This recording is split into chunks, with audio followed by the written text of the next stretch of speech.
ശത്രുക്കൾ ഇപ്പോൾ വളരെ കൂടുതലാണ്. 2020 ശേഷമാണ് കൂടിയിരിക്കുന്നത് ഞാൻ അറിഞ്ഞത്. 2020 നമുക്കൊരു നല്ലൊരു നേട്ടമുണ്ടാക്കി തന്നെങ്കിലും ഇങ്ങനെയുള്ള ചില കോട്ടകൾ ഉണ്ടാക്കി തന്നെ. അത് വളരെ കറക്റ്റ് ആയിട്ടുള്ള ഒരു കാര്യമാണ് കേട്ടോ. 2020 ശേഷം നല്ല പോലെ ശത്രുക്കൾ കൂടിയിട്ടുണ്ട്. അതിപ്പോ മനസ്സിലാക്കാനും സാധിക്കുന്നുണ്ട്. കാരണം സിനിമാ ഇൻഡസ്ട്രിയിൽ നിന്ന് തന്നെ ഇവനെ തുടച്ചു കളയാനുള്ള പരിപാടിയാണ് കാട്ടിക്കൂട്ടിക്കൊണ്ടിരിക്കുന്നത് എന്നുള്ളൊരു കാര്യം ഏതാണ്ടൊക്കെ വ്യക്തമാണ്. തെറ്റ് ചെയ്തിട്ടുണ്ടെങ്കിൽ ദിലീപ് ശിക്ഷിക്കപ്പെടണം. അല്ലെങ്കിലുള്ള കാര്യമാണ് എൻ്റെ മോനെ. എനിക്ക് അറിയത്തില്ല, ഈ നാട്ടുകാർ ഇത്രയും കല്ലുവാരി എറിഞ്ഞില്ലേ, ഇവരൊക്കെ ഇനി ദിലീപ് ഒരു ദിവസം നിരപരാധി ആയിരുന്നു, പകരം വേറെ ആൾക്കാരാണ് ഗൂഢാലോചന നടത്തിയെന്ന് പുറത്തെങ്ങാണ്ട് അറിഞ്ഞുള്ള അവസ്ഥയാണ് ഞാൻ ആലോചിക്കുന്നത്. ഒന്നും പറയാനില്ല. സത്യസന്ധമായിട്ട് ആ കേസ് CBIക്ക് കൈമാറാനായിട്ടെങ്കിലും ഒന്ന് പ്രവർത്തിക്കും. അതിജീവിതയ്ക്ക് ഒപ്പം എന്ന് പറഞ്ഞുകൊണ്ട് നടക്കുന്ന ടീംസ് ദിലീപിനെ ചെളിവാരി അടിക്കാൻ കാണിക്കുന്ന ആ ശുഷ്കാന്തി ഈ കേസ് CBI കൊണ്ട് അന്വേഷിപ്പിക്കണം എന്ന് പറയാനൊന്ന് കാണിക്ക്. നമ്മുടെ ഭാഗ്യലക്ഷ്മി ചേച്ചി അടക്കം കേട്ടാ. എനിക്ക് അതേ പറയാനുള്ളൂ. ചേച്ചിയൊക്കെ ഘോര പ്രസംഗിക്കുന്നുണ്ട് ദിലീപിനെ തൂക്കിക്കൊല്ലണം എന്നുള്ള സെറ്റപ്പില്ല. പക്ഷെ ചേച്ചി ഒരു വാക്ക് പറയുന്നില്ല. കേസ് CBI കൊണ്ട് അന്വേഷിപ്പിക്കണം, കേസ് ആ രീതിയിലൊന്നും അന്വേഷണം മുന്നോട്ട് കൊണ്ടുപോകണം എന്നൊന്നും ചേച്ചി പറയുന്നില്ല. ചുമ്മാ കയറിന്ന് ചർച്ച, അതിജീവിതയ്ക്കൊപ്പം എന്നൊക്കെ ഇരുന്ന് വിളിക്കുന്നതല്ലാണ്ട് ഒരു തേങ്ങയും നിങ്ങൾ സംസാരിക്കുന്നില്ല. ഒന്ന് ഇരുന്ന് ചിന്തിച്ചു നോക്ക്. പറ്റുവാണെങ്കിൽ അതിജീവിതയ്ക്കൊപ്പം എന്ന് പറഞ്ഞുകൊണ്ട് നോട്ടീസ് അടിച്ചിറക്കിക്കൊണ്ട് നെറ്റിൽ പ്ലക്കാർഡും വെച്ച് നടക്കുന്ന ടീംസ് ഈ കേസ് CBI കൊണ്ട് അന്വേഷിപ്പിക്കാനായിട്ട് ഒന്ന് സംസാരിക്കുക. നിങ്ങൾ അതിനു വേണ്ടിയിട്ട് സമരം ചെയ്യും, അതിനു വേണ്ടിയിട്ടുള്ള പ്ലക്കാർഡും പിടിച്ചുകൊണ്ട് നിൽക്കുക. അതിലൊരു അന്തസ്സുണ്ട്. അല്ലാണ്ട് കോടതി വെറുതെ വിട്ട് ഒരുത്തന്റെ നേരെ ചെളിവാരി അടിച്ചുകൊണ്ടിരിക്കുകയല്ല ചെയ്യേണ്ട. ഒരു തെളിവ് പോലും ഇല്ലാത്തതുകൊണ്ടാണ് അവനെ വെറുതെ വിട്ടത്. അതുപോലും മനസ്സിലാക്കാനുള്ള സാമാന്യ ബോധമില്ല. ഇനി മറിച്ച് ദിലീപാണ് കുറ്റക്കാരനെങ്കിൽ ഉറപ്പായിട്ടും ശിക്ഷിക്കപ്പെടണം. എനിക്കിവിടെ ഏറ്റവും കൂടുതൽ വിഷമം തോന്നുന്ന രണ്ട് കാര്യങ്ങളാണ്. ഒന്ന് ദിലീപിന്റെ അവസ്ഥ, രണ്ട് ഈ അതിജീവിതയുടെ അവസ്ഥ. അതിജീവിത ഒരു പോസ്റ്റ് ഇട്ടിട്ടുണ്ടായിരുന്നു റീസെന്റ്. കണ്ടപ്പോൾ എനിക്ക് ഭാവം തോന്നി, എനിക്ക് വിഷമം തോന്നി. നമ്മുടെയൊക്കെ വീട്ടിൽ അമ്മ പെങ്ങന്മാർക്ക് ഇതുപോലത്തേക്ക് ഒരു അവസ്ഥ ഉണ്ടായുള്ള കാര്യമാണ് ഞാൻ ആലോചിച്ചു പോയത്. ആ പെണ്ണ് ഇത്രയും സഫർ ചെയ്യുന്നുണ്ട്, ഇത്രയും സ്ട്രഗിൾ ചെയ്തുണ്ട്, എല്ലാം സർവൈവ് ചെയ്ത് മുന്നോട്ട് വന്ന് ജീവിക്കുന്നുണ്ട്. എങ്കിലും അവരുടെ മാനസികാവസ്ഥയെ പറ്റിയിട്ട് ആലോചിക്കുമ്പോൾ സത്യം പറഞ്ഞാൽ നല്ല വിഷമമുണ്ട്. ഇവിടെ കുറ്റവാളി ദിലീപ് അല്ലെന്ന് കോടതി വിധി വന്നിട്ടും മനസ്സിലാവണില്ല ആർക്കും. ഈ അതിജീവിതയ്ക്ക് ഒപ്പം എന്ന് പറഞ്ഞ് നടക്കുന്ന ടീംസ് ദയവ് ചെയ്തിട്ട് നിങ്ങൾ ഈ പ്രതിഷേധത്തിന്റെ കൂടെ ഉന്നയിക്കേണ്ട ഒരു കാര്യമുണ്ട്. കേസ് CBI കൊണ്ട് അന്വേഷിപ്പിക്കണമെന്ന്. പറ്റുമോ? അതിനെ പറ്റിയിട്ട് 2 വാക്ക് സംസാരിക്കും. അതിനു വേണ്ടിയിട്ട് നിങ്ങൾ ജയ് വിളിക്കുക, അല്ലെങ്കിൽ അതിനു വേണ്ടിയിട്ട് സമരം ചെയ്യും. അന്തസ്സുണ്ട്.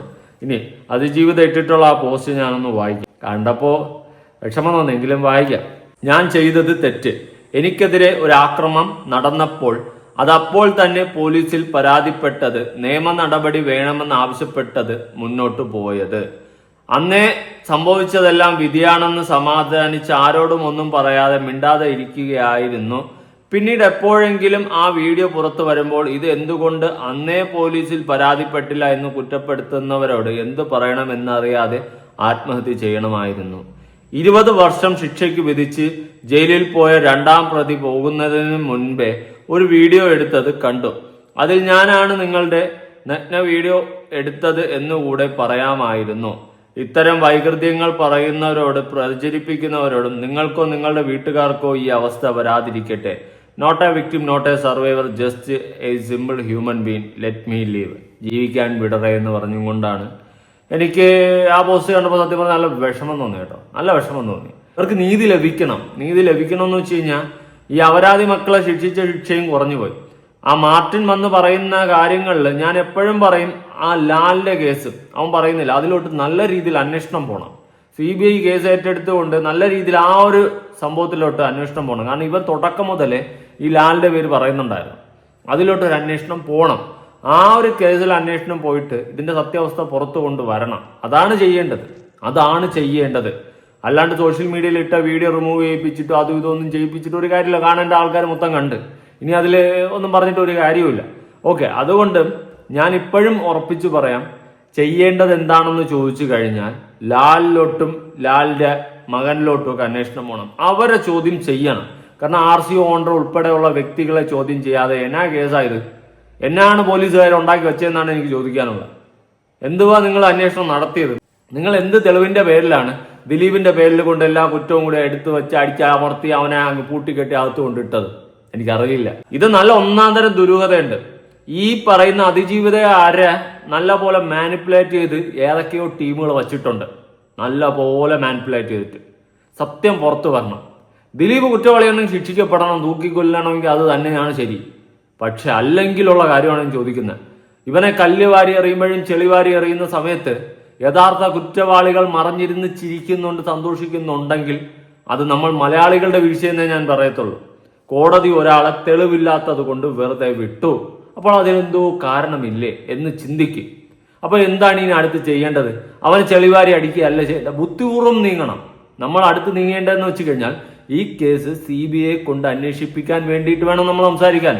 അതിജീവിതയ്ക്കൊപ്പം എന്ന് പറഞ്ഞ് പ്ലക്കാർഡും പിടിച്ച് മറ്റേ ന്യൂസിൽ കയറിന്ന് ഘോര വായിട്ട് അലച്ചിട്ട് കാര്യമില്ല. ഈ കേസ് CBI കൊണ്ട് അന്വേഷിപ്പിക്കാൻ വേണ്ടിയിട്ട് മുഖ്യമന്ത്രിയുടെ അടുത്ത് വരെ ആ രീതിയിൽ ആ ഒരു വേ പിടിച്ചു അല്ലാണ്ട് ന്യൂസിൽ വന്നിരുന്നിട്ട് റീച്ചിന് വേണ്ടിയിട്ട് കാക്കൂക്കി അതിജീവിതയ്ക്കൊപ്പം എന്ന് പറഞ്ഞ് വിളിച്ചിട്ട് കാര്യമില്ല. ഈ ഭാഗ്യലക്ഷ്മിക്ക് മാത്രം വേറെ എന്തെങ്കിലും നിയമം ഇവിടെ നിന്ന് കൊടുത്തിട്ടുണ്ടോ? നിങ്ങൾക്ക് എന്തുമാകാം, അതിജീവിതയുടെ പേരോ അതിജീവിതയുടെ കുടുംബക്കാരുടെ പേരോ ആരുടെ പേരോ ആണോ നിങ്ങൾക്ക് പറയാം എന്നെന്തെങ്കിലും അധികാരം കൊടുത്തിട്ടുണ്ടോ? ഇവിടെ അതിജീവിതയുടെ പേര് പറയുന്നവർക്കെതിരെ കേസെടുക്കും, അത് സപ്പോർട്ട് ചെയ്തായാലും വിമർശിച്ചായാലും പേര് പറയുന്നവർക്കെതിരെ കേസെടുക്കും എന്നുള്ളൊരു വകുപ്പാണ് വന്നിട്ടുള്ളത്. ആ സ്ഥിതിക്ക് ഭാഗ്യലക്ഷ്മിക്ക് മാത്രം എന്തെങ്കിലും തീറ എഴുതി കൊടുത്തിട്ടുണ്ടോ? അവരെ പോസ്റ്റ് ഞാനൊന്ന് വായിക്കാം കേട്ടാ. അതിൽ ആദ്യം ഞാൻ ആ പേര് ഒന്ന് ബ്ലർ ചെയ്തതാണ്. ഇന്ന ആളുടെ പുതിയ സിനിമയുടെ പോസ്റ്റർ ഇട്ടിട്ട് ഇന്ന ആളുടെ സിനിമ കാണാൻ ആരൊക്കെ പോകും എന്നൊരു പോസ്റ്റ് കണ്ടു. അതിൽ കൂടി റീച്ച് ഉണ്ടാക്കാൻ ഒരു ശ്രമം ഇങ്ങനെ ചിലർ. ഒരു കാര്യം നിങ്ങൾ മനസ്സിലാക്കണം, ഇവിടെ അവളോടൊപ്പം നിൽക്കുന്നവർ അവളൊരു നടി ആയതുകൊണ്ടല്ല ഒപ്പം നിൽക്കുന്നത്, ഒരു സ്ത്രീ ആയതുകൊണ്ടാണ്. അങ്ങനെയാണെങ്കിൽ ഞാൻ ഒന്ന് ചോദിക്കട്ടെ, ഒരുപാട് സ്ത്രീകളുടെ കേസുകൾ ഇവിടെ വന്നു പോകുന്നുണ്ട്. ഈ ഭാഗ്യലക്ഷ്മി ചേച്ചി ഏത് സ്ത്രീകൾക്ക് വേണ്ടിയിട്ടാണ് നിൽക്കുന്നത്? ഞാൻ കണ്ടിട്ടില്ല. ഇപ്പൊ തന്നെ ഞാൻ കഴിഞ്ഞൊരു വീഡിയോ ചെയ്തിട്ടുണ്ടായിരുന്നു. മറ്റേ എറണാകുളം നോർത്ത് സ്റ്റേഷനിലുള്ള ഒരു SHO ഒരു സ്ത്രീയെ അടിച്ചു, ഒരു ഗർഭിണിയായ സ്ത്രീയെ അടിച്ചു 1 വർഷം മുന്നേ. CCTV അടക്കം ഇപ്പൊ വന്നായിരുന്നു, ചർച്ച നടക്കുന്നുണ്ട്. ഭയങ്കര ചർച്ചയൊന്നും നടക്കുന്നില്ല. ഈ ദിലീപിന്റെ കേസ് പോലെയൊന്നും ചർച്ച നടക്കുന്നില്ല. എന്തുകൊണ്ട് ഭാഗ്യലക്ഷ്മിയെ പോലെയുള്ള ആന്റിമാര് വന്നിട്ട് ആ കേസിൽ കയറി പഠിക്കുന്നില്ല, അല്ലെങ്കിൽ അതിൽ പറ്റിയ ഒരു ചർച്ച നടത്തുന്നില്ല? നിങ്ങൾ ഈ അതിജീവിതയ്ക്കൊപ്പം എന്ന് പറഞ്ഞുകൊണ്ട് ലൈം ലൈറ്റിൽ കയറി റീച്ച് ഉണ്ടാക്കുന്നതാണെന്ന് ഏത് അരി ഉണ്ണാനും മനസ്സിലാവും. അല്ലെങ്കിൽ ഇവിടെ ബാക്കിയുള്ള പീഡിപ്പിക്കപ്പെടുന്ന സ്ത്രീകൾക്ക് വേണ്ടിയിട്ട് സംസാരിക്കാൻ എന്തുകൊണ്ട് ഈ ഭാഗ്യലക്ഷ്മിയെ പോലുള്ള ആൾക്കാർ മുന്നോട്ട് വരുന്നില്ല? ജെന്യൂൻ ക്വസ്റ്റ്യൻ അല്ലേ, ഉത്തരം എന്താ? ഇതുപോലത്തെ കേസുകൾ വരുമ്പോൾ ഘോര പ്രസംഗിക്കാനായിട്ട് അങ്ങോട്ട് ഇറങ്ങിക്കോളാം, ഞാൻ എന്താ വലിയ സംഭവമാണെന്ന് പറഞ്ഞുകൊണ്ട്. എന്തായാലും ഞാൻ ബാക്കി വായിക്കാം. ഓക്കെ, അവൾക്ക് സംഭവിച്ച പോലെ മറ്റൊരു പെൺകുട്ടിക്കും എവിടെയും സംഭവിക്കാതിരിക്കാനാണ്. പിന്നെ ഇതിനു വേണ്ടിയിട്ടാണ് ഘോര പ്രസംഗിക്കുന്നതെങ്കിൽ മറ്റുള്ള സ്ത്രീകൾക്ക് ഇവിടെ ഒരുപാട് ബുദ്ധിമുട്ടുകൾ ഉണ്ടാവുന്നു. അതിനൊക്കെ പറ്റിയിട്ട് എന്തുകൊണ്ട് ചേച്ചി സംസാരിക്കാൻ മുന്നിട്ട് ഇറങ്ങുന്നില്ല? അതുകൊണ്ട് ചേച്ചി അത് മാത്രം പിടിച്ച് വായത്താൾ അടിക്കില്ല. നമ്മളെ പോലുള്ളവരൊക്കെ എല്ലാ കണ്ടന്റുകളും എടുത്ത് സംസാരിക്കുന്നുണ്ട്, നമ്മുടെ കൺമുന്നിൽ വരുന്ന എല്ലാ കാര്യങ്ങളിലും ചർച്ചകൾ ചെയ്യുന്നുണ്ട്, അഭിപ്രായങ്ങൾ പറയുന്നുണ്ട്. നമുക്കവിടെ മോഡലും ഇല്ല, ആക്ട്രസും ഇല്ല, സാധാരണക്കാരും ഇല്ല, എല്ലാവരും ഒരേ ത്രാസിൽ തന്നെ തൂക്കുന്നത്. അല്ലാണ്ട് നമുക്ക് ഇന്ന ഒരേ കാര്യം മാത്രമേ ചർച്ച ചെയ്യൂ അങ്ങനെയൊന്നും ഇല്ല. അതുകൊണ്ടാണ് നമ്മൾ അങ്ങനെ സംസാരിക്കുന്നത്. ഓക്കെ, ഈ 8 വർഷത്തിൽ അവളുടെ ചില സിനിമകളും ഇറങ്ങിയിരുന്നു. യാതൊരു PR വർക്കും ഇല്ലാതെ, ഫാൻസിന്റെ ആദരവില്ലാതെ. അവർ എല്ലാവരും കൂടി ശ്രമിച്ചിട്ടും എത്ര പണമിറക്കിയിട്ടും ഏട്ടന്റെ പടങ്ങളെ രക്ഷപ്പെടുത്താൻ പറ്റിയില്ലല്ലോ. എടോ, അവൾക്ക് PR വർക്കില്ല, ഫാൻസും ഇല്ല. കാരണം അവളൊരു സാധാരണ പെൺകുട്ടിയാണ്. അത് ഏത് വകയിലാണ് സാധാരണ പെൺകുട്ടി? ഒരു പ്രമുഖ നടിയായിട്ടിരിക്കുന്ന ഒരു വ്യക്തി എങ്ങനെയാണ് സാധാരണ പെൺകുട്ടിയെ? എന്റെ പൊന്നെ അമ്മച്ചി, നിങ്ങൾ ചുമ്മാ മെഴുകി അടിക്കാതെ, ഭംഗി വാക്കുകൾ വാരിക്കോരി എറിയുമ്പോൾ എന്തെങ്കിലുമൊക്കെ ലോജിക്കായിട്ട് എറി. ഓക്കെ, അവൾക്കൊപ്പം എന്ന് പറഞ്ഞുകൊണ്ട് നിങ്ങളെ പോലുള്ളവരാണ് അവൾക്കും കൂടി നാണക്കേട് ഉണ്ടാക്കുന്നതെന്ന് എനിക്കിപ്പോൾ തോന്നുന്നു. അവളൊരു സാധാരണ പെൺകുട്ടിയാണ്, എങ്കിലും അവൾ പോരാടുന്നത് നിങ്ങളുടെ കൂടി പെങ്ങൾക്ക് വേണ്ടിയാണ്. അവളുടെ പോരാട്ടം ഒരു കരുത്താണ്. ഈ നാട്ടിലെ സ്ത്രീകൾക്ക്, പെൺമക്കളുടെ അച്ഛനമ്മമാർക്ക്, സഹോദരിമാർക്ക് അതാദ്യം മനസ്സിലാക്കുക. എന്നും അവളോടൊപ്പം. നമ്മൾ അവളോടൊപ്പം തന്നെയാണ്, അല്ലാതെ നാട്ടുകാരുടെ ഒപ്പം ഒന്നുമല്ല. നമ്മൾ അവളോടൊപ്പം തന്നെയാണ്. അവൾക്ക് വേണ്ടിയിട്ട് തന്നെയാണ് സംസാരിക്കുന്നത്, അവൾക്ക് നീതി കിട്ടാൻ വേണ്ടിയിട്ട് തന്നെയാണ് സംസാരിക്കുന്നത്. എന്ന് വെച്ചിട്ട് കോടതി വെറുതെ വിട്ട ഒരാളെ വെറുതെ ഒരു തെളിവില്ലാണ്ട് കരിവാരി അടിക്കാനും ചെളിവാരി അടിക്കാനും ഞാനില്ല. അതേ ഞാൻ പറയുന്നുള്ളൂ.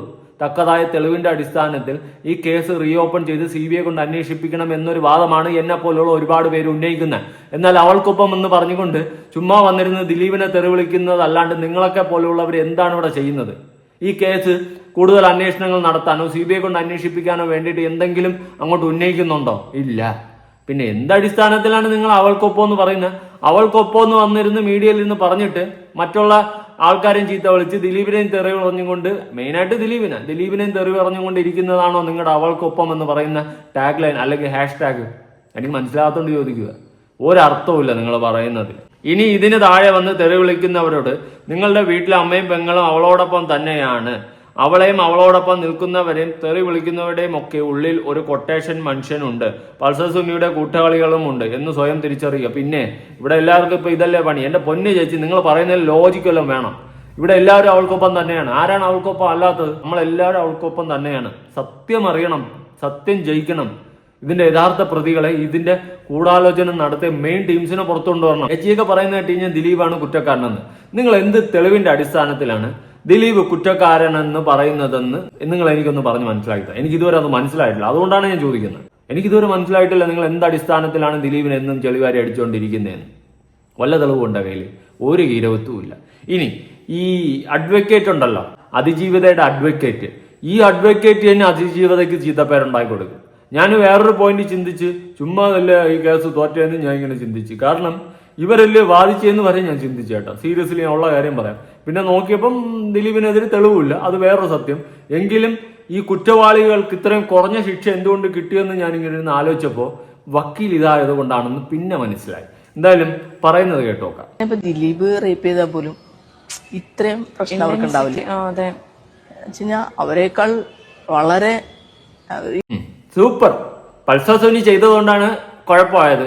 ദിലീപ് ചെയ്തിരുന്നത് കുഴപ്പമില്ലായിരുന്നു. ദിലീപിന് ഇത്രയും വലിയ പ്രശ്നങ്ങളൊന്നും വരൂല എന്നുള്ള രീതിയിലൊക്കെ ആയിരുന്നു. എന്തുവാടേ ഇത്? ഇതിനെയൊക്കെ ആരടാ പിടിച്ച് ഈ അതിജീവിതയുടെ വക്കീലാക്കിയെന്നാണ് ഞാൻ ആലോചിക്കുന്നത്. പക്ഷെ എന്റെ പൊന്നടാവേ. പിന്നെ അതുപോലെ നിങ്ങൾക്ക് വന്നിരുന്ന ഈ കേസിനെ സംബന്ധിച്ചിട്ടുള്ള കാര്യങ്ങൾ ഇങ്ങനെ പച്ചക്കിരുന്ന് വിളിച്ചു പറയാനുള്ള റൈറ്റ്സ് ഉണ്ടോ? അറിയില്ല. അങ്ങനെ റൈറ്റ്സ് ഉണ്ടെങ്കിൽ ആരെങ്കിലും ഒന്ന് കമന്റ് കേട്ടോ. എനിക്കറിയില്ല ഇവർക്ക് ഇങ്ങനെ എല്ലാം വന്നിരുന്ന് വിളിച്ചു പറയാനുള്ള റൈറ്റ്സ് ഉണ്ടെന്ന് എനിക്ക് തോന്നുന്നില്ല, അറിയാൻ പാടില്ല. അതുപോലെ സ്റ്റേറ്റ്മെന്റ് കേട്ടല്ലോ, ദിലീപ് കയറി പരിപാടി ചെയ്തിരുന്നെങ്കിൽ ഇതിനേക്കാളും കുഴപ്പമില്ലായിരുന്നു. ഒരു സ്ത്രീക്ക് ഒരു അനുഭവം ഉണ്ടായപ്പോൾ ആ അനുഭവം ഉണ്ടായ സ്ത്രീയുടെ വക്കീല് പറയുന്ന വാക്ക് സ്പഷ്ട സാധനം. സൂപ്പർ. ഇനി ഇതൊന്നുമല്ല, ഇതിനേക്കാൾ ഒരു വെട്ടിക്കെട്ട് പരിപാടിയുണ്ട്. നമ്മളെല്ലാവരും ചോദിക്കുന്ന ഒരു ചോദ്യം മറ്റേ ഇന്റർവ്യൂ എടുക്കുന്ന അജിൻ ഇവരോട് അങ്ങ് ചോദിക്കും. അതായത് വേറെ ഒന്നുമല്ല ക്വസ്റ്റ്യൻ. ഈ RC ഓണർ, നടി ആക്രമിക്കപ്പെട്ട വണ്ടിയുടെ RC ഓണറിനെയും ആ പ്രൊഡക്ഷൻ കമ്പനിയൊക്കെ എന്തുകൊണ്ട് ചോദ്യം ചെയ്യുന്നില്ല? അതിലോട്ട് എന്തുകൊണ്ട് പോകുന്നില്ല? നമ്മുടെ വക്കീലിന്റെ മറുപടി കേൾക്കണ്ടേ? പണ്ട് രാമൻ ശ്രീരാമൻ, ആ പരിപാടിയാണ്. നോക്ക്. ഈ അതിജീവിത ഓടിച്ചെല്ലുന്നത് ലാലിന്റെ വീട്ടിലാണല്ലോ. ഈ ലാലിന്റെ ഡ്രൈവർ ആയിരുന്നല്ലോ പൾസർ സുനി. എന്തുകൊണ്ട് ലാലിന്റെയോ അല്ലെങ്കിൽ മകന്റെയോ പേര് ചർച്ചയിൽ പെടുന്നില്ല? അല്ലെങ്കിൽ ഇവരൊരു കുറ്റവാളിയെ പോലെ ആരോപിക്കുന്നില്ല? ഞാൻ നിങ്ങളെ മൂർഖനെയാണല്ലോ ചവിട്ടിയത്. എന്നെ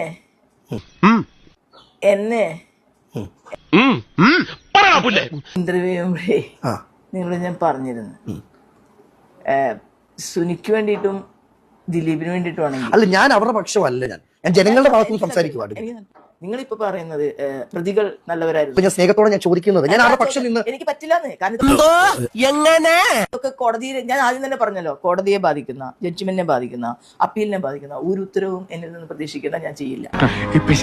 ഇത് അപ്പീലിൽ കിടക്കുന്ന ഒരു വിഷയമാണ്. ഇതിപ്പോ ഞാനല്ല, വേറെ അഡ്വക്കേറ്റോട് നിങ്ങൾക്ക് ചോദിക്കാം.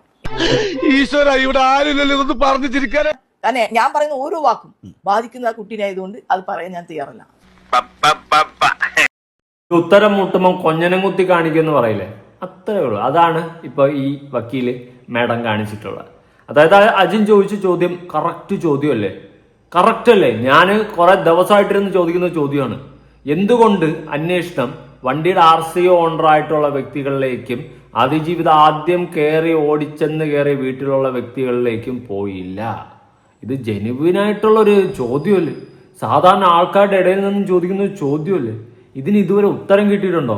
ആ സമയത്ത് കേസ് അന്വേഷിച്ച സാറുമാരെന്തുകൊണ്ട് ഈ ടീമുകളെ എന്നും ചോദ്യം ചെയ്തില്ല? വണ്ടിയുടെ RC ഓണറായിട്ടുള്ള വ്യക്തിയെ ചോദ്യം ചെയ്തില്ല? ഈ ദിലീപിലേക്ക് ഈ കാര്യം എങ്ങനെയാണ് ചൂണ്ടിപ്പോയത്? എവിടെയോ ഇരിക്കുന്ന ദിലീപിലേക്ക് എങ്ങനെയാണ് ഈ കാര്യം ചൂണ്ടിപ്പോയത്? പൾസർ സുനി പറഞ്ഞതുകൊണ്ട്. പൾസർ സുനി ദിലീപിന്റെ പേര് പറഞ്ഞപ്പോൾ ഏമാന്മാർക്ക് എല്ലാം വിശ്വാസം. എന്നാൽ അവന്റെ കൂടെ നിന്ന് പരിപാടിക്ക് പങ്കെടുത്ത മാർട്ടിൻ എന്ന് പറയുന്ന രണ്ടാം പ്രതിയായിട്ടുള്ളവൻ വന്നിട്ട് ലാലിന്റെ പേര് പറഞ്ഞിട്ടും വേറൊരു ജോർജ് സാറിന്റെ പേര് പറഞ്ഞിട്ടും ഈ ഏമാന്മാർക്ക് ഒന്നും അങ്ങോട്ട് പിടിക്കുന്നില്ല. ഏമാന്മാരൊന്നും അത് സ്ഥാപിക്കുന്നുമില്ല, അങ്ങോട്ട് പോകുന്നുമില്ല അന്വേഷണം. പൾസർ സുനി വന്ന് ദിലീപിന്റെ പേര് പറഞ്ഞപ്പോൾ ദിലീപ് ആ ഒരു രീതിയിൽ മീഡിയയിൽ ഈ സാധനം ഇട്ടു കൊടുക്കുകയും ജനങ്ങളുടെ മനസ്സിലേക്ക് ദിലീപ് ദിലീപ് ദിലീപ് എന്ന സാധനം, ഈ ഒരു ആക്രമണത്തിന് പിന്നിൽ ദിലീപാണെന്നുള്ള സാധനം ഡയറക്ട്ലി ഇഞ്ചക്ട് ചെയ്ത് ജനങ്ങളുടെ മനസ്സിൽ നിന്നും ഇന്നും ആ സാധനം പോകുന്നില്ല. ദിലീപ് അല്ല പ്രതി എന്ന് ചിന്തിക്കാൻ ജനങ്ങൾക്ക് കഴിയുന്നില്ല. ആ രീതിയിൽ മാധ്യമങ്ങൾ ഈ വിഷയം അടിച്ചേൽപ്പിച്ചു. അതാണ് സത്യം, അതാണ് സത്യം, അത് മാത്രമാണ് സത്യം. നിങ്ങൾ ആലോചിച്ച് നോക്ക്, ചിന്തിക്ക്, ഓരോ വഴിയും ഇരുന്ന് ചിന്തിക്ക്. മീഡിയക്കാര് കറക്റ്റായിട്ട് ഈ സാധനം, ദിലീപാണ് പ്രതി എന്നുള്ള സാധനം ജനങ്ങളിലേക്ക് ഇട്ടു, അടിച്ചേൽപ്പിച്ചു. അത് ജനങ്ങൾ കണ്ട് ഓട്ടോമാറ്റിക്കായിട്ട് മനസ്സിൽ ഇഞ്ചക്റ്റ് ആയി. ഇതിന് പിന്നിൽ ദിലീപാണ്, ദിലീപാണ്, ദിലീപാണ് എന്നുള്ള സാധനം ഇഞ്ചക്റ്റ് ആയി. ഇപ്പോൾ ആർക്കും മറിച്ച് ചിന്തിക്കാൻ വയ്യ. ഓരോ വീട്ടമ്മമാര് അവർ ഇവരൊക്കെ കിടന്ന് പ്രതികരിക്കുന്നുണ്ടല്ലോ. ഞാൻ ഒരു കാര്യം ചോദിക്കട്ടെ, നിങ്ങൾ ജഡ്ജ്മെന്റ് വായിച്ചോ? അല്ലെങ്കിൽ കോടതി എന്തുകൊണ്ടാണ് ദിലീപിനെ വെറുതെ വിട്ടതെന്ന് നിങ്ങൾ അറിഞ്ഞോ? അല്ലെങ്കിൽ അതിനെ പറ്റിയിട്ട് അന്വേഷിച്ചോ? ഒന്നുമില്ല. അതാണ് ഞാൻ പറഞ്ഞത്. മാധ്യമങ്ങൾ പണ്ടേ വർഷങ്ങൾക്ക് മുന്നേ തന്നെ ദിലീപ് എന്നുള്ള സാധനം ജനങ്ങളിലേക്ക് ഇഞ്ചക്ട് ചെയ്ത് വിട്ടു. അവർക്കത് മാറി ചിന്തിക്കാൻ പറ്റുന്നില്ല. അവരിതിന്റെ ബാക്കിയുള്ള അപ്ഡേഷൻസോ കേസോ കാര്യങ്ങളോ ഒന്നും നോക്കുന്നില്ല. അവർ നോക്കുന്നത് ദിലീപ് എപ്പോൾ ശിക്ഷിക്കപ്പെടും എന്നുള്ള കാര്യമാണ്. അങ്ങനെ പെട്ടെന്ന് ഒരു നിമിഷത്തിൽ, ഒരു സുപ്രഭാതത്തിൽ ദിലീപിനെ വെറുതെ വിട്ടെന്ന് പറഞ്ഞപ്പോൾ അവർക്ക് അംഗീകരിക്കാൻ പറ്റുന്നില്ല. അതെന്താ ദിലീപിനെ വെറുതെ വിട്ട്, ഇവനെ തൂക്കിക്കൊള്ളണ്ടേ എന്നുള്ള സെറ്റപ്പിലായി. പൾസർ സുനിയെ ശിക്ഷിച്ചതോ പൾസർ സുനിക്കുള്ള ശിക്ഷ കുറഞ്ഞു പോയെന്നോ ഒന്നും അവർ ചിന്തിക്കുന്നില്ല, അതിനെപ്പറ്റി സംസാരിക്കുന്നില്ല. ദിലീപ് ദിലീപ് ദിലീപ്, അതാണ് ഞാൻ പറഞ്ഞത്. ഇരുന്ന് ചിന്തിക്ക്. എന്റെ വീഡിയോ ഒന്നും എത്ര പേര് കാണുമെന്ന് എനിക്ക് അറിയത്തില്ല, എന്റെ കുറച്ച് ഓഡിയൻസ് കാണും. അല്ലാണ്ട് ഈ സാധനമൊന്നും ജനങ്ങൾ ചിന്തിക്കത്തില്ല. അവർ നോക്കുമ്പോൾ ദിലീപിനെ ഇതുവരെ ശിക്ഷിച്ചില്ലല്ലോ, പെട്ടെന്ന് അവനെ കോടതി വെറുതെ വിട്ട്, അതെന്ത് പരിപാടി, അവനെ ശിക്ഷിക്കേണ്ടതല്ലേ എന്നാണ് ആൾക്കാർ ചിന്തിച്ചുകൊണ്ടിരിക്കുന്നത്. അത്രേ ഉള്ളൂ. ഇനി ഭാഗ്യലക്ഷ്മി ചേച്ചി പറയുന്ന കുറച്ച് കാര്യമുണ്ട്, കേട്ടോ. എങ്കിലും ഇങ്ങനൊരു ആക്രമണം നമുക്ക് നേരെ ഉണ്ടാകും എന്ന് ഞാൻ ഭയപ്പെടുന്നു. പക്ഷേ തമാശയായിട്ടാണെങ്കിലും എനിക്ക് എന്തെങ്കിലും സംഭവിച്ചാൽ അതിന്റെ പൂർണ്ണ ഉത്തരവാദി അയാൾ തന്നെയാണത്. ഞാൻ ദിലീപ് തന്നെയാണ്. കാരണം കൊട്ടേഷൻ കൊടുക്കാൻ വളരെ മിടുക്കനായതുകൊണ്ട് തന്നെ, അതിൽ നിന്ന് ഊരിപ്പോരാനും വളരെ മിടുക്കനായതുകൊണ്ട് തന്നെ തീർച്ചയായിട്ടും ഇതങ്ങനെ തന്നെയാണ് കരുതുന്നത്. ഈ സ്ത്രീ എന്ത് അടിസ്ഥാനത്തിലാണ് തനിക്ക് എന്തെങ്കിലും സംഭവിച്ചാൽ അതിന് ഉത്തരവാദി ദിലീപ് എന്ന് പറയുന്നത്? അങ്ങനെയാണെങ്കിൽ എനിക്ക് എന്തെങ്കിലും സംഭവിച്ചാൽ നാളെ നിങ്ങളൊന്നും ഉത്തരവാദി എന്ന് ഞാൻ പറഞ്ഞു കഴിഞ്ഞാൽ നാട്ടുകാർ വിശ്വസിക്കുമോ? എന്തെങ്കിലും തെളിവ് വേണ്ടേ? എന്തോന്നടാ മനുഷ്യന്മാര്. ഇവരൊക്കെ പറയുന്നത് കേട്ട് ഇവരെയൊക്കെ സപ്പോർട്ട് ചെയ്യാൻ കുറെ വിട്ടികൾ. ഞാൻ അങ്ങനെ പറയത്തുള്ളൂ. കാരണം അത്രയ്ക്ക് വിട്ടിത്തനങ്ങളാണ് ഇവിടെ വിളമ്പിക്കൊണ്ട് നടക്കുന്നത്. ഇവർക്ക് എന്തെങ്കിലും നാളെ സംഭവിച്ചു കഴിഞ്ഞാൽ അതിന് ഉത്തരവാദി ദിലീപ്. ഈ സാധനം കണ്ടതിന് ശേഷം വേറെ എതിർ ടീമിൽ നിൽക്കുന്ന അല്ലെങ്കിൽ ഓപ്പോസിറ്റിൽ ഇതിന്റെ യഥാർത്ഥ ഗൂഢാലോചന നടത്തിയ ടീംസ് ഇവരെ എന്തെങ്കിലും ചെയ്തെന്ന് വെച്ചോ, അതും ദിലീപിന്റെ തലയിൽ വീഴും. ഇതൊക്കെ വിഡ്ഢിത്തനമല്ലേ വിളിച്ച് വിളമ്പുന്നത്? എന്തോന്ന് മനുഷ്യന്മാരടാ. എനിക്കറിഞ്ഞൂടാ എന്താണ് ഇവരുടെയൊക്കെ ഉദ്ദേശം. ഇവർക്ക് സംഭവം എന്ന് വെച്ച് കഴിഞ്ഞാൽ മീഡിയക്കാർ ആദ്യം മുതലേ ദിലീപ് ദിലീപ് ദിലീപ് എന്ന് പറഞ്ഞു. ആ ദിലീപിനെ ഇനി ശിക്ഷിക്കണം, അവന് കരിയർ ഇല്ലാണ്ടാക്കണം. ഈ സമൂഹത്തിൽ നിന്ന് ദിലീപിനെ ടോട്ടലി തുടച്ചു മാറ്റണം. അങ്ങനെ മാറ്റി ദിലീപിന് ശിക്ഷ വാങ്ങിച്ചു കൊടുത്ത് തൂക്കി കൊന്നു കഴിഞ്ഞാൽ അവർക്ക് സമാധാനമാവും. മനസ്സിലായി? ആ ഒരു ട്രാക്കാണ് ഇവരെല്ലാവരും പിടിച്ചിട്ടുള്ളത്. അത് മീഡിയക്കാരായാലും ഇതുപോലെയുള്ള ഭാഗ്യലക്ഷ്മി ചേച്ചിമാരായാലും. എന്നാൽ ഞാൻ ഇപ്പോഴും പറയുന്നു, എനിക്ക് അതിജീവിതയുടെ അടുത്തും പറയാനുള്ള ഒരൊറ്റ കാര്യമുള്ളൂ. ഈ കേസ് CBI കൊണ്ട് അന്വേഷിപ്പിക്കണം. അതിനു വേണ്ടിയിട്ട് നിങ്ങളും ശ്രമിക്കണം. അതാണ് അതിൻ്റെ റൈറ്റ് വേ. അങ്ങനെ സത്യം തെളിയണം, അങ്ങനെ സത്യം ജയിക്കണം. അന്വേഷണം പുരോഗമിച്ചതിന് ശേഷം ഇതിന്റെ യഥാർത്ഥ ഗൂഢാലോചനയുടെ പിന്നിലുള്ള പരനാറുകളെ തൂക്കണം. ഒറ്റ കാര്യം ഞാൻ ഒന്നുകൂടി റിപ്പീറ്റ് ചെയ്ത് ചോദിക്കാം. ഈ കോടതിയിൽ പൾസർ സുനി എന്ന് പറയുന്ന പരമനാറിക്ക് ജാമ്യത്തിൽ ഇറങ്ങാനും അവന്റെ കേസ് നടത്താനും 1 കോടിയിലധികം പൈസ കൊടുത്തത് ആര്? എന്തായാലും ദിലീപ് കൊടുക്കത്തില്ല, ദിലീപിന്റെ പേര് പറഞ്ഞ സ്ഥിതിക്ക്. അപ്പോൾ ആരാണ് അവന് പൈസ കൊടുത്തതും അവന്റെ പിന്നിൽ നിന്ന് കളിച്ചതും? അവരാണ് ഇതിന്റെ മെയിൻ കണ്ണികൾ. അവന്റെ അഡ്വക്കേറ്റിനടക്കം പൈസ കൊടുത്ത ടീമിനെ തൂക്കിക്കഴിഞ്ഞാൽ ഇതൊക്കെ ഓരോന്നായിട്ട് ഇഞ്ചായിട്ട് എണ്ണി പറയുന്നത് പോലെ എല്ലാം പുറത്തു വരും. അതാദ്യം മനസ്സിലാക്കുക. ഇത്രയേ എനിക്ക് പറയാനുള്ളൂ. ചുരുക്കി പറഞ്ഞ, വിവരമില്ലാണ്ട് ബോധമില്ലാണ്ട് ഇനിയും ചിന്തിക്കാതിരിക്കുക. ഓക്കെ, അതിജീവിത ആക്രമിക്കപ്പെട്ടു, എനിക്കും നിങ്ങൾക്കും വിഷമമുണ്ട്. ഇപ്പോഴും അതിജീവിതയ്ക്കൊപ്പം തന്നെയാണ്. യഥാർത്ഥ അതിജീവിതയ്ക്കൊപ്പം നിൽക്കുന്നവർ സംസാരിക്കേണ്ടത് ഈ കേസ് CBI കൊണ്ട് അന്വേഷിക്കണം എന്നാണ്. അല്ലാണ്ട് ദിലീപിനെ തൂക്കിക്കൊല്ലാൻ വേണ്ടിയിട്ടല്ല സംസാരിക്കേണ്ടത്. വിവരവും വിദ്യാഭ്യാസവും ബുദ്ധിയും ബോധവും ഉള്ളവർ സംസാരിക്കേണ്ടത് എന്താണെന്ന് ചോദിച്ചു കഴിഞ്ഞാൽ കറക്റ്റായിട്ട് ഇത് റീഓപ്പൺ ചെയ്ത് CBI കൊണ്ട് അന്വേഷിപ്പിക്കണം എന്നാണ്. കേട്ടാ, എനിക്ക് കൂടുതലൊന്നും പറയാനില്ല. ഇനി ഞാൻ വേറൊരു വീഡിയോ ക്ലിപ്പ് കൊടുക്കാം. അതിൽ ഭാഗ്യലക്ഷ്മി ചേച്ചി പറയുന്നത് 1 മാസമായിട്ട് ഗോവയിൽ ഷൂട്ടിങ്ങിൽ പൾസർ സുനി ഡ്രൈവർ ആയിരുന്നു. എന്നാൽ നമ്മുടെ ലാലെണ്ണം പറയുന്നത് 1 ദിവസമേ ഉള്ളൂ. 1 ദിവസമേ ഉള്ളൂ. ഇപ്പൊ തന്നെ നിങ്ങൾക്ക് ചെറിയ ഡൗട്ട് ഒന്നുകൂടി പൊട്ടി വിടരും. കേട്ടോക്കാം, ഞാൻ കേൾപ്പിക്കാം. ഞാൻ എന്തിനു കള്ളം പറയുന്നു? അവര് പറഞ്ഞ കാര്യങ്ങളാണ്. 1 ദിവസത്തെ ഷൂട്ടിംഗ് ഉണ്ടായിരുന്നു. ഷൂട്ടിംഗ് കഴിഞ്ഞതിന് ശേഷം ഗോവയിൽ ഒരു പാച്ച് വർക്ക് പോലെ 1 ദിവസം ഷൂട്ട് ഉണ്ടായിരുന്നു. ആ ഷൂട്ടിന് പോകാനായിട്ട് ഇവിടുന്ന് എല്ലാവരും ഫ്ലൈറ്റിനും ട്രെയിനിനും ഒക്കെ ആയിട്ടാണ് ബാക്കി എല്ലാവരും പോയത്. ഒരു കാറ് മാത്രം ഇവിടുന്ന് പോയി. ആ ഒരു കാർ ഓടിക്കാനായിട്ട് ഒരു ഡ്രൈവറെ തീരുമാനിച്ചപ്പോൾ ഈ സുനി എന്ന് പറഞ്ഞ ആളെ തീരുമാനിച്ചത് അത് മറ്റൊന്നും കൊണ്ടല്ല, അയാൾ അത്രയും എടുക്കാനായത് കൊണ്ടിട്ടാണ്. കഴിഞ്ഞാണ് പിന്നെ സുനി കയറിയത്. സുനി കയറിയ ഉടനെ അയ്യോ എനിക്ക് അറിയാലോ ഈ ചേട്ടനെ നന്നായിട്ട്. അപ്പൊ ഞാൻ ചോദിച്ചു എങ്ങനെയാണ് നിനക്ക് ഇയാളെ പരിചയം എന്ന് ചോദിച്ചപ്പോൾ ഗോവയിലെ ഒരു പടത്തിന്റെ ഷൂട്ടിംഗ് സമയത്ത് 1 മാസം ഇയാളായിരുന്നു ആ പ്രൊഡക്ഷന്റെ ഡ്രൈവർ. ഗോവയിൽ ഒരു ദിവസത്തെ ഷൂട്ടിംഗ് ഉണ്ടായിരുന്നു. ഷൂട്ടിംഗ് കഴിഞ്ഞതിന് ശേഷം ഗോവയിൽ ഒരു പാച്ച് വർക്ക് പോലെ ഒരു ദിവസം ഗോവയിൽ 1 മാസത്തെ ഷൂട്ടിങ്ങിൽ ഇയാളായിരുന്നു ഡ്രൈവർ എന്ന് ഭാഗ്യലക്ഷ്മി ചേച്ചി പറയുന്നു. ഭാഗ്യലക്ഷ്മി ചേച്ചിയുടെ അടുത്ത് വേറെ ആരോ പറഞ്ഞതാണ്. എന്നാൽ ലാല് പറയുന്നു ഗോവയിൽ 1 ദിവസത്തെ ഷൂട്ടിങ്ങിലാണ് സുനി ഉണ്ടായിരുന്നതെന്ന്. അപ്പൊ സുനിയുമായിട്ട് വലിയ ബന്ധം തനിക്കില്ല എന്ന് സ്ഥാപിക്കാനാണോ ലാൽ ഇവിടെ ശ്രമിക്കുന്നത്? ഒരു ചോദ്യചിഹ്നം. ഇതുകൊണ്ടാണ് ഞാൻ പറഞ്ഞത് ഈ വണ്ടിയുടെ RC ഓണറിനെയും എല്ലാത്തിനെയും ചോദ്യം ചെയ്യണമെന്ന്. അതൊന്നും പോലീസുകാർ ചെയ്തിട്ടില്ല. അതെന്താ ചെയ്യാത്ത? അവർക്ക് കൊമ്പുണ്ടോ? അല്ലെങ്കിൽ മൂലത്തിൽ 2 ഓട്ട കൂടുതല? എന്നെ കൊണ്ട് കൂടുതലൊന്നും പറയിപ്പിക്കില്ലേ. അതുകൊണ്ട് ഞാൻ പറഞ്ഞു വരുന്നതെന്ന് വെച്ച് കഴിഞ്ഞാൽ അതാണ് എൻ്റെ ഡൗട്ട്. കേട്ടല്ലോ. ഇനി ഞാൻ വേറൊരു ക്ലിപ്പ് കൊടുക്കാം. അതായത് ഒരു ലേഡി പൾസ സുനിയെ പറ്റിയിട്ട് പറയുന്നതാണ് കേട്ടോ. 10 ഇയേഴ്സ് മുന്നേ നമ്മുടെ വണ്ടി ഓടിക്കാൻ വേണ്ടി വന്നിട്ടുണ്ട്. അപ്പൊ പുള്ളിക്കാരന്റെ സ്വഭാവം നമുക്ക് ശരിയല്ലാന്ന് തോന്നിക്കഴിഞ്ഞപ്പോഴത്തേക്കും നമ്മള് ദേഷ്യപ്പെട്ട് പറഞ്ഞു വിട്ടു. അടി കൊടുക്കേണ്ട സാഹചര്യം ഉണ്ടായിട്ട് പോലും നമ്മൾ അങ്ങനെയൊന്നും ചെയ്തിട്ടില്ല. പക്ഷെ എന്നാലും നമ്മൾ അവനെ പറഞ്ഞു വിട്ടതാണ്.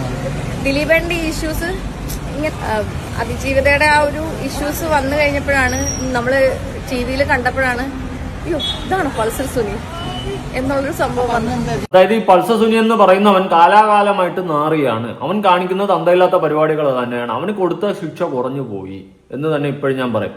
അതായത് ഈ സ്ത്രീക്കടക്കം മോശം അനുഭവം ഉണ്ടായിട്ടുണ്ട്. അങ്ങനെ ഇവനെ പറഞ്ഞു വിട്ടതാണ് ഇവരൊക്കെ. ഇവനെ അടി കൊടുക്കേണ്ട സാഹചര്യത്തിൽ ഇവനങ്ങ് പറഞ്ഞു വിട്ടെന്നാണ് അവർ പറയുന്നത്. എന്നിട്ട് ദിലീപിന്റെ കേസ് വരുന്ന സമയത്താണ് ഇവനാണോ അവൻ ആയിരുന്നെന്ന് അവർ കണക്ട് ചെയ്യുന്നത്. അപ്പൊ ഇവന്റെ കാലാകാലമായിട്ടുള്ള പരിപാടികളൊക്കെ തന്നെയാണ് ഈ പരിപാടി. കേട്ടാ, അതിലിനി വേറെ ഡൗട്ടൊന്നും ഇല്ലല്ലോ. ഇനി വേറൊരു വ്യക്തി കുറച്ച് കാര്യങ്ങൾ പറയുന്നുണ്ട്. നിങ്ങൾ കറക്റ്റായിട്ട് കേൾക്ക്. ഇത് നിങ്ങൾ കേൾക്കണം. ശ്രീലക്ഷ്മി അറക്കലിനെ പോലുള്ളവർ വന്നിട്ട് ഈ സിനിമ നിർത്തലാക്കണം, മറ്റതാണ് മാടയാണ് കോടയാണെന്ന് പറയുന്നുണ്ടല്ലോ. നിങ്ങൾക്ക് എന്തെങ്കിലും വിവരം എന്ന് പറയുന്ന സാധനമുണ്ടോ? ഈ സിനിമ എന്ന് പറയുന്നത് ദിലീപിന്റെ മാത്രം പോക്കറ്റിൽ പൈസ വീഴുന്ന കേസാണോ? എന്ത് വിവരം ഇരിക്കും നിങ്ങൾക്ക്? ഇനി അത് പോട്ട്, ദിലീപിന്റെ സിനിമ തന്നെയാണ്, ദിലീപിന് മാത്രമാണ് പൈസ കിട്ടുന്നത്. നിങ്ങൾക്ക് എന്ത് അടിസ്ഥാനത്തിന്റെ പുറത്താണ് ഇങ്ങനെ കിടന്ന് കോര തീട്ട വർത്താനം പറയുന്നത്? നിങ്ങൾക്ക് ഇങ്ങനെ കിടന്ന് പ്രസംഗിച്ചതുകൊണ്ട് തന്നെ 7 കോടി എങ്ങാണ്ട് കഴിഞ്ഞിരിക്കുകയാണ് പടം. ഇപ്പൊ തന്നെ അത് മികച്ച ആടിച്ച് പറക്കും. ക്രിസ്മസോടനുബന്ധിച്ച് 100 കോടി കൺഫേമാണ്. ആ രീതിയിൽ പടം പറന്നുകൊണ്ടിരിക്കുകയാണ്. ഇതൊക്കെ നിങ്ങൾ എല്ലാവരും കൂടി കാട്ടിക്കൂട്ടിയ കുറെ അപരാധനങ്ങളും വിളിച്ചു പറഞ്ഞ വർത്തമാനങ്ങളെ അടിസ്ഥാനപ്പെടുത്തി ആൾക്കാർ ഇടിച്ച് കുത്തനെ കയറിക്കൊണ്ടിരിക്കുകയാണ് പടം കാണാനായിട്ട്. നിങ്ങൾ തന്നെയാണ് എല്ലാത്തിനും കാരണക്കാര്. എന്തായാലും വേറൊരു വ്യക്തി പറയുന്നത് കേട്ടു നോക്കാം. ഇങ്ങനെയൊക്കെ ഒരു വിധിന്യായം ഓരോന്നോരോന്നായി ദിലീപിനെതിരെയുള്ള കുറ്റാരോപണങ്ങളെ അരിഞ്ഞു വീഴ്ത്തി മുന്നോട്ട് പോയി വസ്തുത ഈ മനുഷ്യനെ ഇതിന് ഉൾപ്പെടുത്താൻ ഒന്നും കാണുന്നില്ല, വ്യാജമായി കുരുക്കിയതാണ് എന്ന് പറയുമ്പോൾ ചില ആളുകൾക്ക് വിഷമം ഉണ്ടാകും എന്ന് കരുതി പറയാതിരിക്കുക എന്നുള്ളത് മാധ്യമ പ്രവർത്തനമല്ല. ഇവിടുത്തെ മാധ്യമങ്ങളെല്ലാം വിട്ടല്ലോ. ഏത് മാധ്യമമുണ്ട്, മലയാളത്തിലെ ഏത് പത്രം, ഏത് ചാനൽ ഈ ജഡ്ജ്മെന്റ് എടുത്ത് വെച്ചിട്ട് ചർച്ച ചെയ്തിട്ടുണ്ട്? ചെയ്യില്ല. കാരണം അതോടുകൂടി ആളുകൾക്ക് ലോകത്തിന് മനസ്സിലാവും ദിലീപിന് ഇതിലൊരു പങ്കുമില്ല, ദിലീപ് നിരപരാധിയാണെന്ന് മനസ്സിലാകും എന്നുള്ളതുകൊണ്ടാണ് പത്രങ്ങളും മാധ്യമങ്ങളും ഈ ജഡ്ജ്മെന്റിൽ. അല്ലെങ്കിൽ പിന്നെ മാധ്യമ പ്രവർത്തകർക്ക് ഇംഗ്ലീഷ് വായിക്കാൻ അറിയാം. ഒറ്റ മാധ്യമ പ്രവർത്തകർക്ക് എന്തായാലും ഇംഗ്ലീഷ് വായിക്കാൻ അറിയാതിരിക്കത്തില്ല. പക്ഷെ ഈ വ്യക്തി പറഞ്ഞ കറക്റ്റ് അല്ലേ?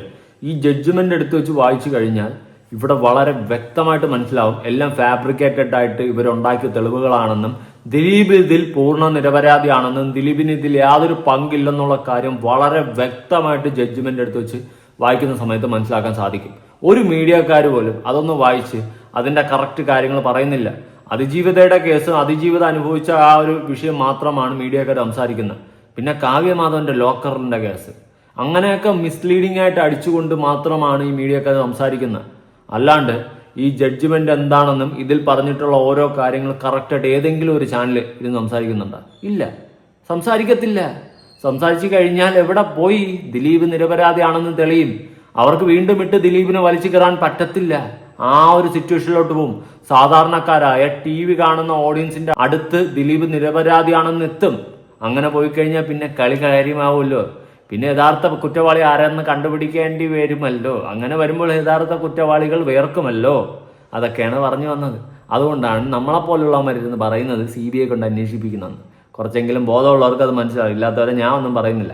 ഇനി നമ്മുടെ ശ്രീജിത്ത് പണിക്കർ കുറച്ച് കാര്യങ്ങൾ പറയുന്നുണ്ട്, കേട്ടു നോക്കാം. കൊണ്ടുവന്നിരിക്കുന്ന എവിഡൻസ്, ആ എവിഡൻസ് വെറും പൊട്ടയാണ് എന്നുള്ളതിനെ കുറിച്ച് വളരെ കൃത്യമായിട്ട് അറിയാം.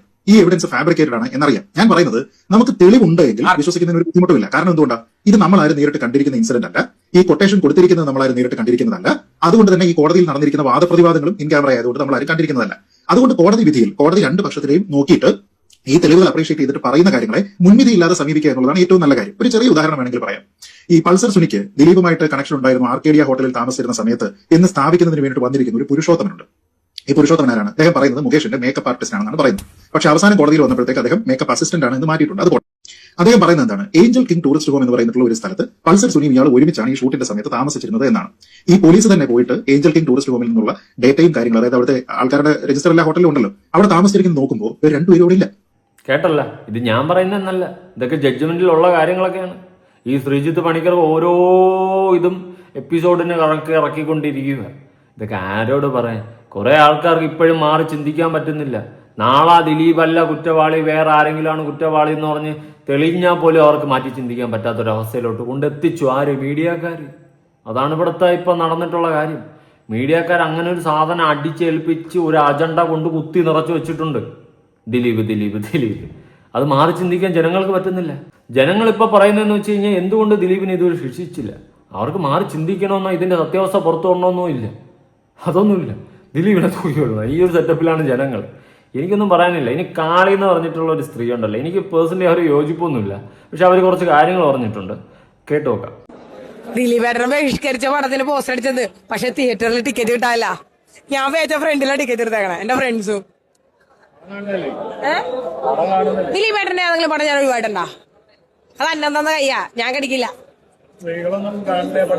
വേണ്ട. അയ്യോ, ഇതിന് മുമ്പ് വേറെ പെൺപിള്ളേരൊക്കെ വന്നിട്ടുണ്ടായിരുന്നല്ലോ, അവർക്ക് വേണ്ടി ഇതേപോലെ സംസാരിച്ചിട്ടുണ്ടല്ലോ. ഈ പറഞ്ഞ സ്ത്രീകളൊന്നും കുഞ്ഞുങ്ങൾക്ക് വേണ്ടി സംസാരിക്കാണ്ടില്ലല്ലോ. ഇത് നടിയായതുകൊണ്ടാ? എത്ര കഥകള്? ഇത് മാത്രമോ കഥ? ഇവർക്ക് മാത്രമേ ഫീലിങ്സ് ഉള്ളൂ, ബാക്കിയുള്ള പെൺപിള്ളേർക്ക് ആയിരിക്കും ഫീലിങ്സ് ഇല്ലേ? എത്ര പെൺപിള്ളേരുണ്ട് ഇവിടെ എത്ര ചൈൽഡ് അബ്യൂസ് ഉണ്ട് ഈ പെൺപിള്ളേർക്ക്. പിന്നെ അതിനുശേഷം ഈ പെൺപിള്ളേരെ കോസ്റ്റ്യൂം ചെയ്തിട്ട് അത് വീഡിയോ റെക്കോർഡ് ചെയ്തിട്ട് വിൽക്കുന്ന എത്ര പേരുണ്ട്, എത്ര നിയമപാലകരുണ്ട്? ഞാൻ അനുഭവസ്ഥയാ, ഞാൻ പബ്ലിക്ക് പറഞ്ഞല്ലോ, ഒരു വീഡിയോ ഇപ്പോഴും പബ്ലിക്കിൽ ഇറങ്ങിയിട്ടില്ലല്ലോ. ഞാൻ എന്താ അനുഭവം പറഞ്ഞിട്ടുണ്ടല്ലോ, തുറന്നു പറഞ്ഞിട്ടുണ്ടല്ലോ, നിങ്ങളത്തൊന്നും പറയാത്തൊരു കാര്യം പറഞ്ഞിട്ടുണ്ടല്ലോ. ഇങ്ങനെ ഒരു മാഫിയ ഇവിടെ ഉണ്ടെന്നുള്ളത് പറഞ്ഞിട്ടുണ്ടല്ലോ. ഇങ്ങനെ പീഡിപ്പിക്കപ്പെടുന്ന പെൺകുട്ടികളുടെ വോയിസ് റെക്കോർഡ് എടുത്ത് വിൽക്കുന്ന ഇതുണ്ടെന്ന് പറഞ്ഞിട്ടുണ്ടല്ലോ.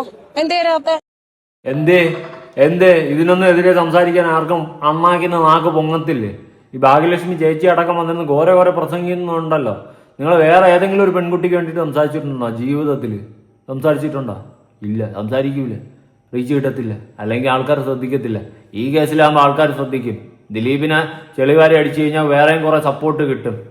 ആ ഒരു സെറ്റപ്പാണ്. ദിലീപിനെ കുറ്റം പറയുന്ന ആൾക്കാരുടെ വ്യൂവർഷിപ്പ് നിങ്ങളെടുത്ത് നോക്കി നോക്കും. ഭയങ്കര വ്യൂവർഷിപ്പാ, ലക്ഷങ്ങളൊക്കെയാണ് പോകുന്നത്. പക്ഷെ എനിക്കത് വേണ്ട. എനിക്ക് വേണമെങ്കിൽ ചീത്ത വിളിച്ചു കഴിഞ്ഞാൽ ഇതിനേക്കാളും വ്യൂവർഷിപ്പ് കിട്ടും. പക്ഷെ എനിക്കത് വേണ്ട. കാരണം എനിക്കിതിന്റെ സത്യം അറിയണം, അറിഞ്ഞിട്ട് സംസാരിക്കണം. ഇതിന്റെ സത്യം അറിഞ്ഞതിന് ശേഷം ദിലീപാണ് കുറ്റക്കാരനെന്ന് തെളിഞ്ഞു കഴിഞ്ഞാൽ ഉറപ്പായിട്ട് ദിലീപിനെതിരെ സംസാരിക്കും. അതുകൊണ്ട് ഇതിന്റെ സത്യം പുറത്തു വരാൻ വേണ്ടിയിട്ടാണ് നമ്മൾ സംസാരിക്കേണ്ടത്. അല്ലാണ്ട് വെറുതെ ഇരിക്കുന്ന ഒരുത്തനെ കോടതി വെറുതെ വിട്ട്, ഒരു തെളിവില്ലാതെ കോടതി വെറുതെ വിട്ട് ഒരാളെ 10 തെറി പറഞ്ഞുകൊണ്ട് സമൂഹത്തിന്റെ മുന്നിൽ മാസ് കാണിക്കാൻ ഞാനില്ല, അങ്ങനെ കാണിക്കത്തുമില്ല. ഇവിടെ അതിജീവിതയ്ക്കൊപ്പമെന്ന് കോര പ്രസംഗിക്കുന്ന കുറെ ടീമുകളുണ്ടല്ലോ. ഞാൻ നിങ്ങളോട് ഒരൊറ്റ കാര്യം ചോദിക്കട്ടെ, ഒരൊറ്റ കാര്യം ചോദിക്കാനുള്ളൂ. നിങ്ങൾ അതിജീവിതയ്ക്ക് വേണ്ടിയിട്ടാണ് നിൽക്കുന്നതെങ്കിൽ ഈ കേസ് CBI കൊണ്ട് അന്വേഷിപ്പിക്കണം എന്ന ഒരു വാദം കൂടി അങ്ങോട്ട് ഉന്നയിക്കണം. പറ്റുമോ? അങ്ങനെ പറ്റിക്കഴിഞ്ഞാൽ നിങ്ങൾ റിയലായിട്ട് അതിജീവിതയ്ക്കൊപ്പം നിൽക്കണമെന്ന് ഞാൻ പറയും. അല്ലെങ്കിൽ റീച്ചിന് വേണ്ടിയിട്ടും കുറച്ച് കോലാഹലം സൃഷ്ടിക്കാനും എന്തൊക്കെയോ നമ്മളാണെന്ന് കാട്ടിക്കൂട്ടാനും വേണ്ടിയിട്ട് കാട്ടിക്കൂട്ടുന്ന ഒരു പ്രഹസനമായിട്ട് മാത്രമേ എനിക്ക് കാണാൻ സാധിക്കുന്നുള്ളൂ. നിങ്ങളുടെ അഭിപ്രായങ്ങളും കാര്യങ്ങളും ഉറപ്പെടുത്താക്കാൻ പുതിയൊരു വീഡിയോ ഇടണം. ബൈ.